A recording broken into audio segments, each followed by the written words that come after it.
ನೀವು ಅಲ್ಲಿದ್ರೆ ಬೇಕಾರೆ ಅವ್ರ ಮಕ್ಕಳನ್ನ ಕೇಳಿ.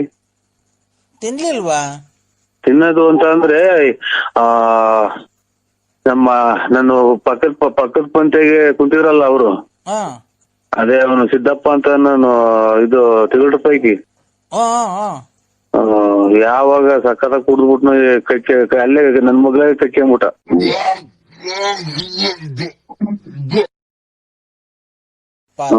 ಎಲ್ಲ ಇದು ಪೂರ್ತಿ ಎಲ್ಲ ಜ್ಞಾಪನಕ್ ಬಂತು. ಆಮೇಲೆ ಎಲ್ಲ ಒಂಥರ ಉಳುಗರ್ದಂಗ ಆಯ್ತು.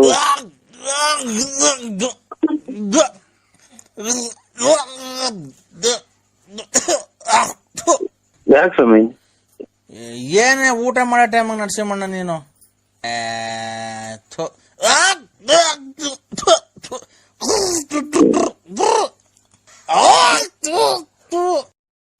ಇಲ್ಲಪ್ಪ, ನಾನೇನ್ ಊಟ ಮಾಡ್ತಾರೆ ಅನ್ನೋದು ಗೊತ್ತಾಗಲ್ಲ ಸ್ವಾಮಿ.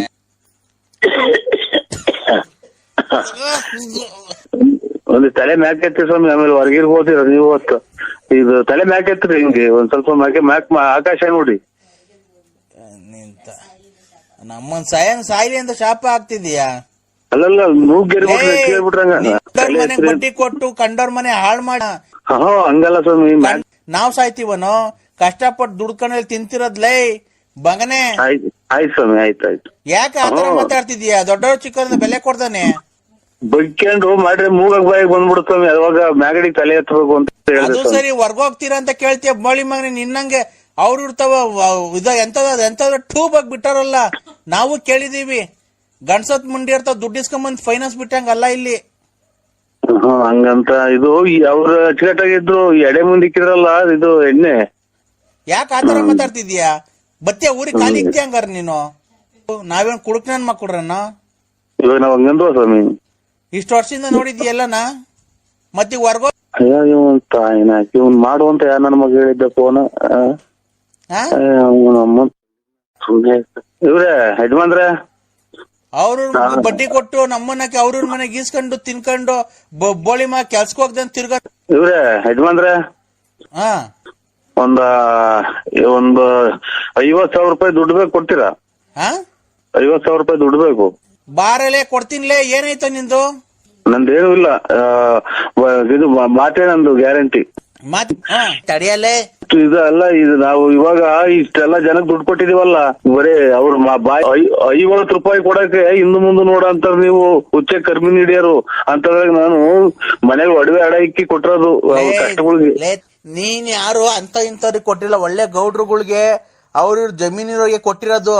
ನಾನು ಇನ್ನೇನು ಕದ್ದು ಇಸ್ಕೊಂಡ್ಬಿಟ್ಟು ಮನೆ ಖಾಲಿ ಮಾಡ್ಕೊಂಡು ಅವ್ರಿಗೆ ಕೂಡ ತಡಿಯಲ್ಲ. ನಾನು ನಿನ್ಗೆ 50,000 ನೀನು ನಿನ್ ನನ್ನ ಮಗ ಫೋನ್ ಮಾಡು ಅಂತ ಹೇಳಿದ್ದಾನು. ನಾವು ಮನೆಗೆ ಹೋದ್ ಒಡವೆ ಅಡ ಇಕ್ಕಿ ಕೊಟ್ಟಿರೋದು, ಮಿಂಟಿಗೆ ಕೊಟ್ಟಿದ್ದಿಲ್ಲ ಅಣ್ಣ. ಅಲ್ಲ ಕಣ, ನಾನು ಹೇಳೋದ್ ಕೇಳಿಸ್ಕೊ ನರಸಿಂಹಣ್ಣ. ನಾನ್ ನೀನ್ ಹೇಳ್ತಿದ್ದೀಯಲ್ಲ, ಕೊಟ್ಟಿದ್ಯಲ್ಲ ದುಡ್ಡು, ನೀನು ತೋಟ ತುರ್ಕೆ ಮಡಿಕೊಂಡು ಕೆಲ್ಸಕ್ಕೆ ಹೋಗರಿ ಕೊಟ್ಟಿರೋದಲ್ವಾ? ನಾನು 50,000 ಕೊಡ್ತೀನಿ, ನೀನ್ ಏನು ಕೆಲ್ಸಕ್ಕೆ ಹೋಗಲ್ವಲ್ಲ? ಅದಕ್ಕೆ ಆ ಅಕ್ಕನ್ ನಾನು ಹೆಂಡ್ತಿನ ಹೇಳ್ಸು, ಅಕ್ಕನ ಕೈಲಿ, ವಿಶಾಲ ಅಕ್ಕನ ಕೈಲಿ ಕೊಡೋಣ ಕೊಡ್ತೀನಿ ಅಂತ ಅಕ್ಕನ ಕೈಲಿ ಹೇಳ್ಸು. ನಾನು ಇವಾಗ ಅಂತದೇನು ನಂಗೆ ಬಂದಾಗ ಬಂದಾಗ ಕೇಳ್ತೀವಿ ಸ್ವಾಮಿ, ನಂಬರ್ ಬರ್ದಿಕೊಂಡು ಕೇಳ್ತೀವಿ ಅಂತ ಟೈಮ್ ಬಂದಾಗ. ಈಗೇನ್ ಅಂತದಿಲ್ಲ, ಮದ್ವೆ ಇಲ್ಲ, ಮನೆ ಕಟ್ಟಿಸ್ತಾ ಇಲ್ಲ, ಮದ್ವೆ ಮಾಡ್ತಾ ಇಲ್ಲ. ಆಮೇಲೆ 5 ಲಕ್ಷ ಬೇಕಾದ್ರೆ ಕೊಡೋಣ. ಆ ಅಕ್ಕ ಹೇಳ್ಬೇಕು, ನಿನ್ ಹೆಂಡ್ತಿ ಹೇಳಿದ್ರೆ ಕೊಡ್ತೀವಿ. ನೀನು ಅವ್ರವ್ರ ಮದ್ವೆಗೆ ತಿಥಿಗೆ ಮದ್ವೆ ಮನೆಗೆ, ಅವ್ರವ್ರ ಮದ್ವೆ ಮನೆಗೆ, ಅವ್ರ ತಿಥಿ ಮನೆಗೆ ತಿನ್ಕೊಂಡು ಓಡಾಡ ನನ್ ಮಗ ನೀನು. ತಿಕ್ಕ ಬೆಳೆಸ್ಕೊಂಡು ಈ ಕಡೆ ಹೊಟ್ಟೆ ಬೆಳೆಸ್ಕೊಂಡು ಕುಂತ್ರೆ ಎದೊಳಕಾಗಲ್ಲ, ಆಮೇಲೆ ಎದ್ರೆ ಕುಂತ್ಕೊಳಕ್ ಆಗಲ್ಲ. ಆಮೇಲೆ ಕ್ಲೀನಾಗಿ ಒಂದೇ ಸರಿ ಮನೆ ಕಡೆ ನೀನ್ ಚಾಪೆ ಹಾಸ್ಕೊಂಡ್ ನೋಡೋಣ. ಒಬ್ನೇ ಒಂದೇ ಸರಿ ಎದೊಳ್ತೀನ ನೀನು, 2 ಬಿಂಗೆ ಎತ್ಕೊಂಡು ಮೇಲಕ್ಕೆ. ಎಲ್ಲ ಇದು ಅಡಿಕೆ ತೋಟಕ್ಕೆ ಪೂರ್ತಿನ ನೀವೆಲ್ಲ ಬೋರ್ಗಳಿಂದ ನೀರ್ ಹಿಡ್ಕೊಂಡು ಕಟ ಆಡಕ್ ಅದನ್ನೇ ಇವಾಗ ಇಷ್ಟ ಆಯ್ತು ನಮ್ಗೆ. ಅವೆಲ್ಲ ಏನ್ ಬೇಕು ನಮ್ಗೆ? ಅಲ್ಲ ಕಣೋ, ಮತ್ತೆ ನೀನ್ ಹೆಂಗ ಹೇಳ್ದಲೆ ಬೋಳಿ ಮಗನೇ ನೀನು ವೈಟ್ಗಿಲ್ಟ್ ಹೋಗಿ ನಿಗದ್ಕೊಂಡು ಹೋಗಿ ಅಂತ ಏನೋ ಅಂದೆ ಅಲ್ಲ ಅವಾಗ್ಲೇ ಬೈದಲ್ಲ. ವಾಂತಿ ಇತಿಹಾಸ ಇದೆಲ್ಲ ಏನು ಕತೆ ಹೇಳ್ತಾ ಇಲ್ರ. ಮೂಗಕ್ ಬಾಯಾಗೆ ಬಂತು ಅಂತ ಅಂದ್ರೆ ವಾಂತಿ. ಅದನ್ನ ಅವಾಗ ಆ ಟೈಮ್ ಒಳಗೆ ಪಶುಕನ ಸೂರ್ಯನ ಮ್ಯಾಗಡಿಗೆ ಮಕ ನೋಡಿದ್ರೆ ಎಲ್ಲ ಒಂದ್ ಸ್ವಲ್ಪ ಕಮ್ಮಿ ಆಗುತ್ತೆ. ಆದ್ರೆ ಜೀವ ಹೋಗೋ ಚಾನ್ಸ್ ಇರ್ತೈತೆ, ಗೊತ್ತಾ ನಿಮ್ಗೆ? ರಾತ್ರಿ 10 ಗಂಟೆಗೆ ಅಯ್ಯ ಇವ್ ತಾಯಿನಾಯ್ಕೆ ಮ್ಯಾಗಡಿಕೆ ಕತ್ತಿಸಿರ ಮ್ಯಾಗಡಿಕೆ ಮಾಡ್ರೆ ವಾಂತಿ ಕಮ್ಮಿ ಆಗುತ್ತೆ ಅಂತ ಹಂಗೇಳಲೆ ಕತ್ತಿನ ಸಿರ ಮೇಲಕ್ಕೆ